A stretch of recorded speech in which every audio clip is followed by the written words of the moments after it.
All nightmares have a beginning, some have no end. Manus was back in Belfast again, signing on the dole again. He tried to maintain his sense of himself by smoking a spliff and drinking a beer and playing the Jaws harp as he sat in the fresh claimed social security queue for hours and hours. He met an old classmate from his days at St. Augustine's. Sugar, the boy had been nicknamed at school because he was less macho than the school demanded. Sugar and I played in a band, and two other members of the band, Pablo and Jim, were having a party that night in a flat in Fitzroy Avenue. The next morning, Manus woke up in a flat in Fitzroy Avenue. The floor was strewn with empty beer cans and bottles and spilt ashtrays. Manus lay on a settee. There was a poster on the wall, a picture of a woman's legs and fishnet stockings. All nightmares have a beginning, some have no end, said the words around the legs. Jim was awake too, but Pablo was still asleep in the other room. Jim and Manus had both consumed large amounts of alcohol at the party. Now they both felt a little delicate. In the previous year, Jim had actually lived in this same flat with a woman called Yvonne and his child named Vanessa. He'd broken up with a woman and lived in London for a year, and now bizarrely he found himself back in the same flat, but without the woman and child this time. The party had been supposed to blow away old memories, but it didn't look like it had worked. There were still some little knickknacks that had remained in the flat from their time together. A miniature statuette that the child had used as a toy stood in a corner shelf. And he'd even found a snapshot of the three of them in one of the kitchen drawers. Manus and Jim hoked out the back of the settee for tobacco or coins and found both, plus a good chunk of red Lebanese hashish, and things were looking better. They made a cup of tea and relaxed for a bit with a cup of hot tea and a smoke.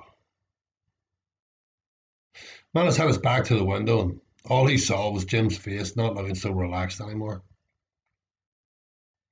"There's a uniform pointing a machine gun through the window," said Jim.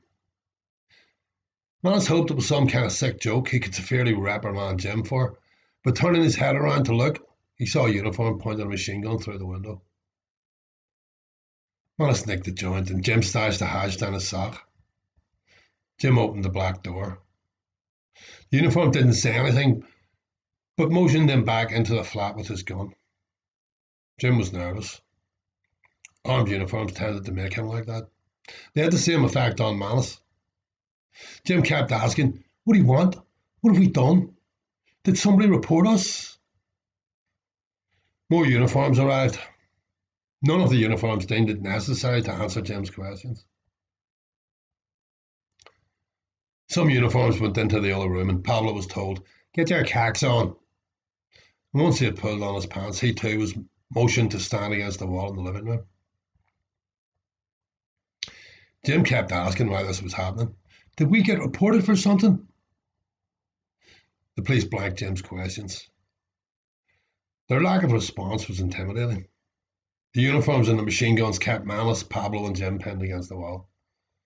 The uniforms went through the flat and into the hall, where they started breaking down the door to the flat upstairs. "They have a bell," Jim said. Just about then, the woman who lived upstairs came in through the front door, down the hallway, with two large bags of Saturday shopping, to see the armed uniforms everywhere and her door busted.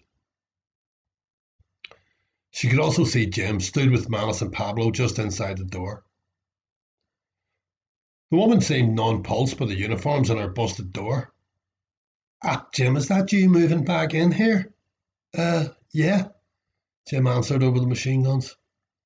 "So you were away, Jim, in England now, and you broke up with Yvonne?" Yeah," said Jim. The old neighbour would have carried on the conversation, but the uniforms took her upstairs to search her bags of groceries. The cops didn't stay too long, an hour or so. Then they left. They never saw fit to explain why they called. Later in the day, Manus would write about the raid, describing it as a rape. Sometime later, He toned his account down, and a respectable English magazine, New Statesman, paid him money and printed his story.